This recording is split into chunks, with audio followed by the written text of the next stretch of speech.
Wisconsin, Dodge County in southeastern Wisconsin, until 1:45 a.m.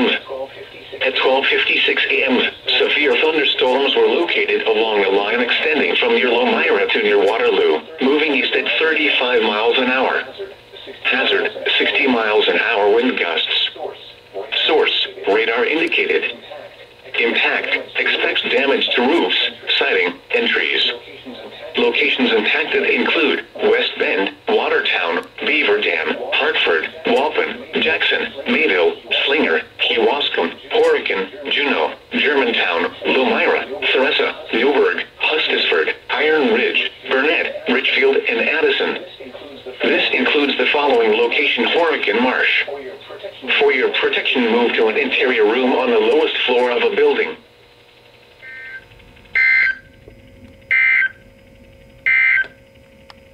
The tornado warning